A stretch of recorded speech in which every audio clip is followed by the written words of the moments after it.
we're on to the finale, last speaker. And this is someone who's a close friend of ours. I think I've known her for nearly 20 odd years. So sorry, I've just given away something there. But it's just, she's effortlessly cool. And you see that in how she presents and how she talks and how she presents herself and the kind of garments and the companies she's worked for. So immensely cool. Please come on the stage. Let me find your presentation, Amy.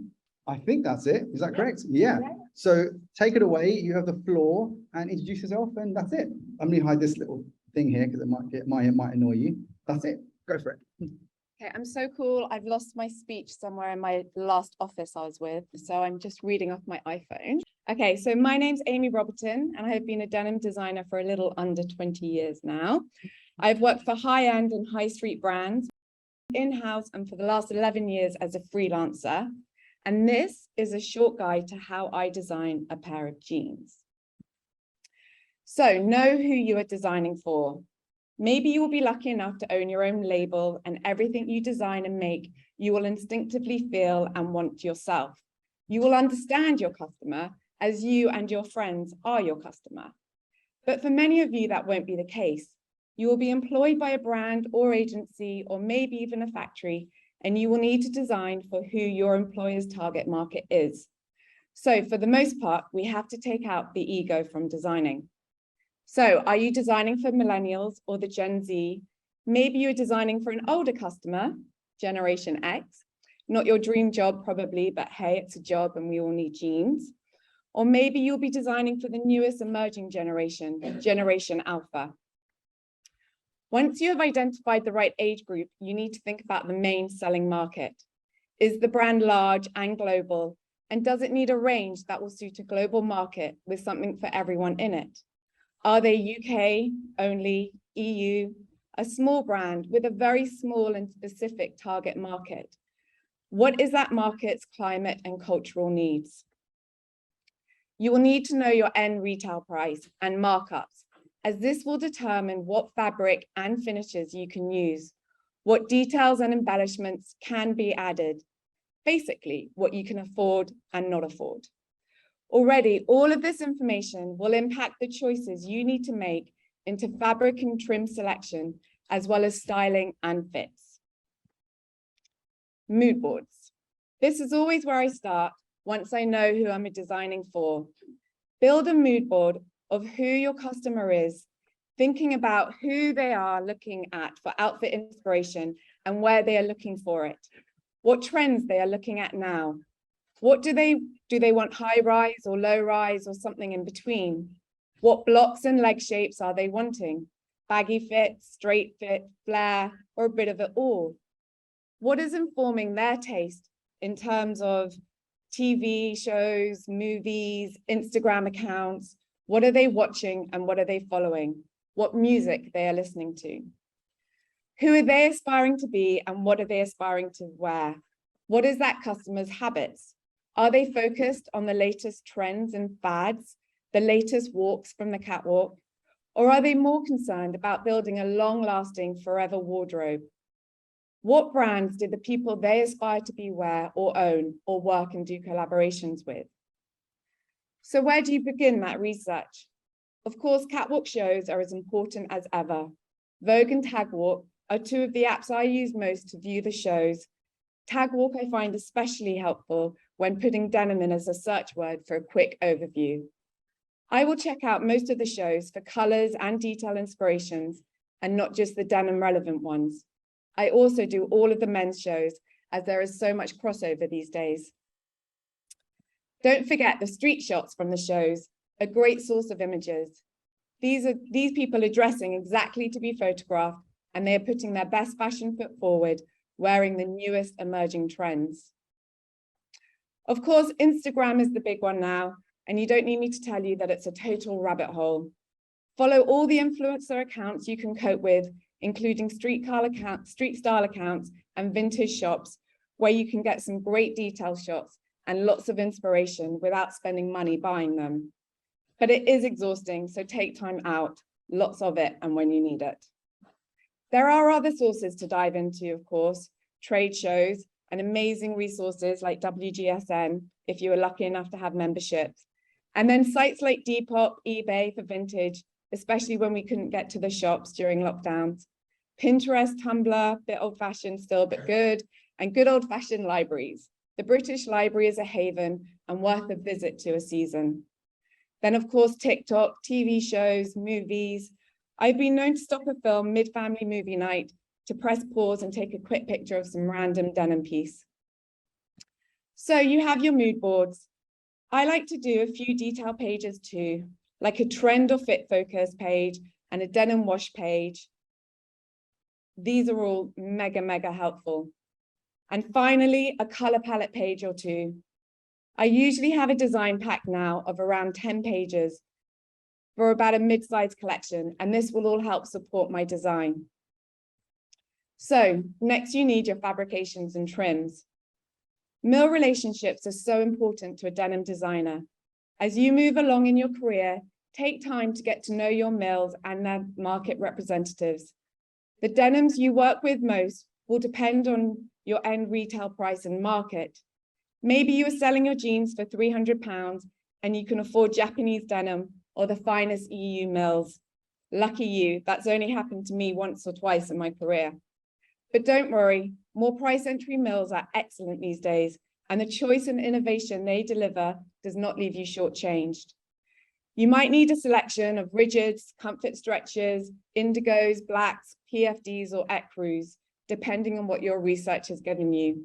And this is how my desk typically looks during fabric selection time. So you have your selected denims and an idea of washes and finishes. You have your in-depth research and your inspiration. And so now you are good to go. So where to begin? With a new brand or even an established brand that is looking for a revamp, I like to start with branding and identity. A new client usually requires a branding update, even if it's just a case of tweaking existing components and updating them into a more sustainable material. This has happened a lot in the last few years, changing hardware to eco finishes or components to a certified sustainable material. It's really important to know the brand identity first. I would also establish the core details for a 5-pocket jean. The back pocket, its stitching and proportions, the coin pocket, and any other identifier, either on the fly stitch or anywhere else. Maybe a brand embroidery or a specific belt loop, some signature little design twist. Not so long ago, this was about 60% of my work done, and I would then just need to change leg shapes and risers. But these 5-pocket details, so this top block of the jean, would remain the same with maybe a small added detail here or there. This was one of my clients' main denim range. All the 5-pocket detailing on the top block is the same, just put onto different leg shapes. So the bootcut jean, the crop straight jean, the authentic straight, the crop puddle, the low-rise boyfriend, the low-rise flare, all the same. This doesn't happen so much these days, in my experience anyway. Core 5-pocket jeans have taken a step back, and it's all about the extra details. So you have your mood boards, research, branding, and core details, branding identification. It's time to sketch. By hand and rough or straight onto Illustrator, or a mix of the both. Maybe you're even 3D clued up by now. If not, you might want to consider becoming so. Many people feel it's where the future and path to less waste in our industry lies. But some of the best designers I know today still only hand sketch. So really do what feels right for you. Denim can be as creative as you want. Batch pockets, slash pockets, exaggerated scoops, carpenter styling, welt pockets, zip pockets, bagged up pockets, engineered seams, twisted seams. I went too far, sorry, in my presentation. Twisted seams, bellow pockets, and pockets on pockets on pockets. It's all for play right now. And judging from the shows we've just had, we are entering a new and fun denim moment. So get creative and enjoy it. I find a good way to design is having a core block drawn in Illustrator and then some core details relevant to the research I have done on the side. And then I can quickly play around with placements, taking off, adding on where I want to. It's fun, it's quick. But sometimes you can feel the movement and shape more in a hand sketch. So really I do flip between the two. Once I have the design I like, I would consider the key measurements and add that to my technical pack or drawing. I assign one of my selected fabrics to it and give it a wash inspiration or have a vintage garment ready to send. Then I choose my threads, assign the hardware and send it off to the factories with a little fingers crossed, hoping it comes back as I envisioned, which is definitely not always the case. But let's circle back for a little minute, because actually I would be remiss, and some might say neglectful, if I didn't mention to consider designing with the principles of the circular economy in mind. We are not in a perfect circular economy right now, but maybe in your careers, we will be a lot closer to being in one. So start now and consider some of the below in every piece you design. Can the materials you choose be made from best rated materials, recycled cottons, organic cottons, lyocell, neocell, hemp?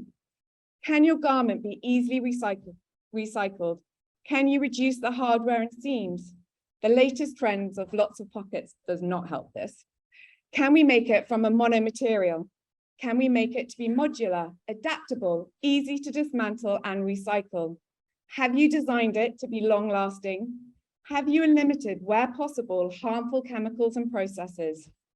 This is a whole other talk really, but do consider researching more into circular design in whichever category you end up in. I hope one day we will be asked and have to prove that the product we have made is worth all the resources that have gone into making it. Thank you. Wowzers. Okay, wasn't that great? So thank you. You've done such a good job. Okay, questions, guys. Come on, last speaker, designing jeans. You must have some questions. You're all so quiet. Come on, someone just break the ice. If not, it'll be just me asking Amy questions. I love asking her questions. Okay, let's kick it off. What fibers are you most excited about as a designer using at the moment?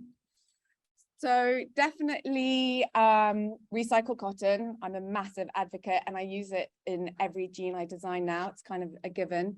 But there is lyocell, hemp, and then I had a meeting this morning with someone and we were just talking about even newer stuff. I'm actually really interested to see where we're going with chemical recycling. And then there's things like regenerative grown cotton, which is also going to be really big. So yeah, there's actually lots to come. And I think the next couple of years are going to be really exciting in this field. I would say it's so exciting. And, you know, so especially when it comes to dyeing as well and chemical indigo and bacteria-based indigo. It's looking so exciting. Yeah, really. I mean, I think it's going to be interesting the next couple of years. I'm the same. I have a tech pack of lots of like details and I draw from. Each of us designers always have these tools to help us because we often have to design a collection so quick. We don't have like 12 weeks like these guys to design 2 garments. We have maybe 1 week and a half. Yeah, I mean, and sometimes, especially if you become a freelancer, you're doing lots of different clients' work at a time. And so you're kind of skirting back a bit between them. But I think if you can set up some really helpful tools on Illustrator, and you can actually download and buy some from Etsy, they give you actually some really nice, I can see the bottles being open. Yeah, bottles are being open. Where it's near the end. Yeah. Oh, that's just made my day. Yeah. But yeah, but having like a body of work, like I have a kind of drawing template. And it's about 30 pages long on Illustrator. And I can take what I want depending on the project and the client, take it to another mood board and then just play around. I've been designing with the same kind of blocks for more than 12 years now. So I go back even 10 years, pick a pocket and slightly change it. Or it's not easier, but it's great having a resource. And it's just with these like Rowan, you must have a massive wash archive. You just quickly knock stuff out. Having that resource is important. And I'm constantly researching. It doesn't ever stop. Like constantly print screening on my phone. I can't imagine another day that we'd just go, yeah, do you know what? I know enough or I've seen enough. It just doesn't happen. No, it doesn't happen. Guys, any questions for our final? Yeah, go for it. Go straight to go to the mic, please. Thank you. Yeah, it's just a simple question. Do you prefer designing live on paper or digital?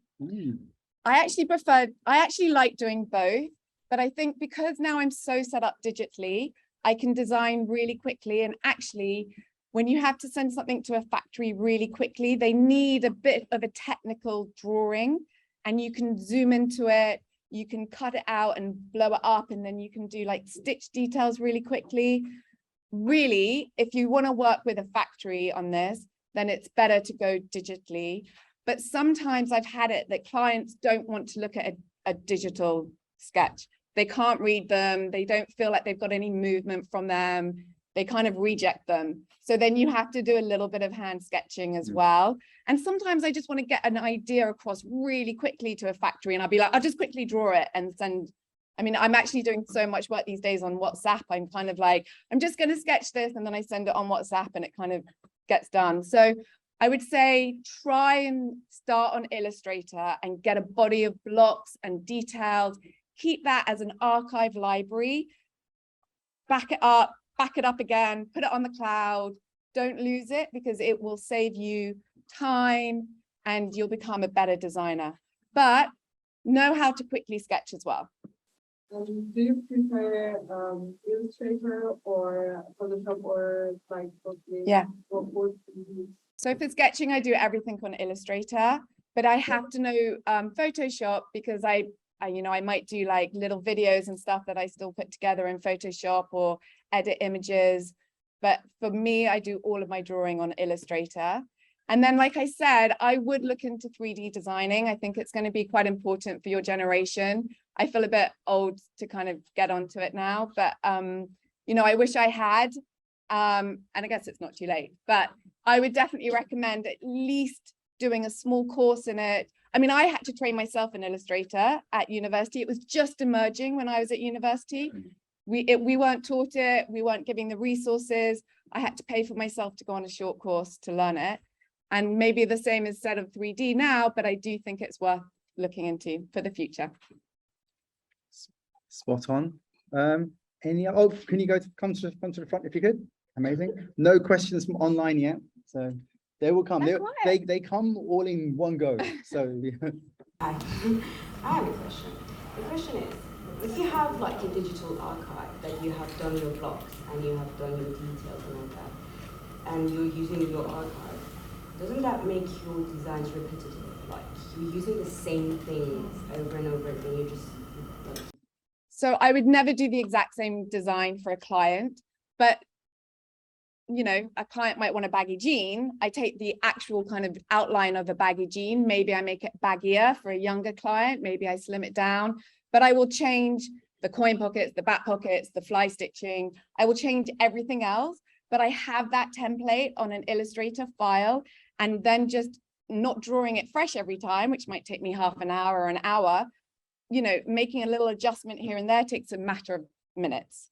So you use them just like when you use a model and a block to draw on it, you use your details and like baggy stuff, and you use them as a block. Yeah, and I have a body of work, but of course, when I will change it for every client. So the stitch detailing will be a bit different for each one. The pocket shape will be a bit different. I mean, we're designing within the realms of kind of like what people will wear as well. So they are linked and, they are similar, but especially at the same time, I would never design something for two clients that is comparable.